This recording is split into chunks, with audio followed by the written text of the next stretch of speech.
Mga handog para sa Toldang Tipanan. Ika-25 kabanata. Sinabi ng Panginoon kay Moises, "Sabihin mo sa mga Israelita na maghandog sila sa akin. Ikaw ang tumanggap ng kanilang mga handog na gusto nilang ialay sa akin.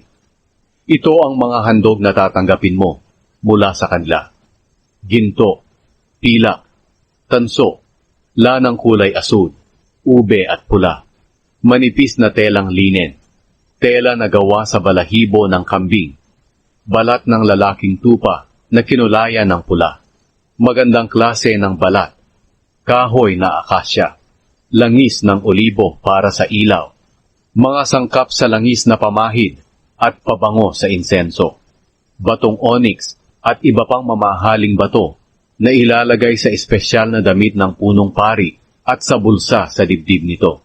Ipagawa mo sa mga mamamayan ng Israel ang toldang sambahan para sa akin, kung saan titira akong kasama nila. Ipagawa mo ang toldang sambahan at ang mga kagamitan dito ayon sa eksaktong tuntunin na sinabi ko sa iyo. Ang kahon ng kasunduan.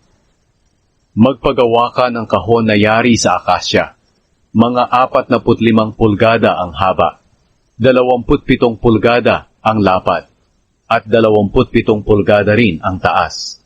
Balutan ninyo ito ng purong ginto sa loob at labas, at palagyan ng hinulmang ginto ang paligid nito. Maghulma ka ng 4 na argolyang ginto, at ikabit ito sa 4 na paa nito, 2 sa bawat gilid. Magpagawa ka rin ng tukod na akasya, at balutan ito ng ginto. Isuot mo ang tukod sa mga argolyang ginto sa bawat gilid ng kahon, para mabuhat ang kahon sa pamamagitan ng mga tukod. Huwag ninyong tatanggalin ang argolyang ginto sa tukod ng kahon. Pagkatapos ipasok mo sa kahon ang malapad na bato na ibinigay ko sa iyo, kung saan nakasulat ang aking mga utos.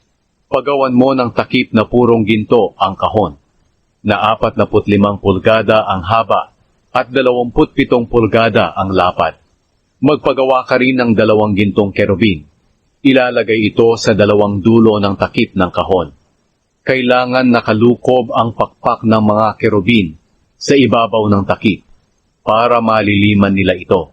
At kailangang magkaharap silang dalawa na nakatingin sa takip. Ilagay mo sa kahon ang malapad na bato na ibinigay ko sa iyo, kung saan nakasulat ang mga utos ko. At pagkatapos ay takpan mo ang kahon. Makikipagkita ako sa iyo roon sa gitna ng 2 kerubin na nasa ibabaw ng kahon. At ibibigay ko sa iyo ang lahat ng utos para sa mga mamamayan ng Israel. Ang mesa na pinaglalagyan ng tinapay. Magpagawa ka rin ng mesang akasya na may sukat na 36 na pulgada ang haba, 18 pulgada ang lapad, at 27 pulgada ang taas. Balutan mo ito ng purong ginto at lagyan ng hinulmang ginto ang mga paligid nito. Palagyan nyo rin ito ng sinepa sa bawat gilid. 4 na pulgada ang lapad, at palagyan ng hinulmang ginto ang sinepa. Magpagawa ka rin ng 4 na argolyang ginto at ikabit sa 4 na sulok ng mesa, malapit sa sinepa. Dito ninyo ipasok ang mga tukod na pambuhat sa mesa. Dapat ay akasya ang tukod at nababalutan ng ginto. Magpagawa ka rin ng mga pinggan, tasa, banga at mga mangkok na gagamitin para sa handog na inumin. Kailangang purong ginto ang mga ito. At kailangang palaging lagyan ng tinapay na inihahandog sa aking presensya ang mesang ito. Ang lalagyan ng ilaw.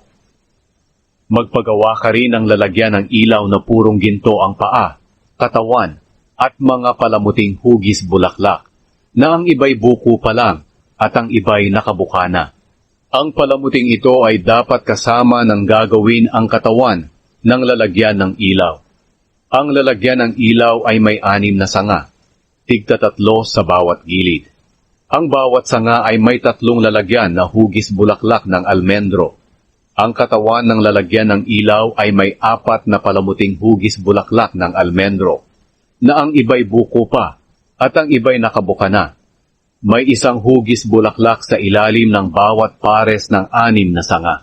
Ang mga palamuting bulaklak at ang mga sanga ay isang piraso lamang ng hinulma ang lalagyan ng ilaw.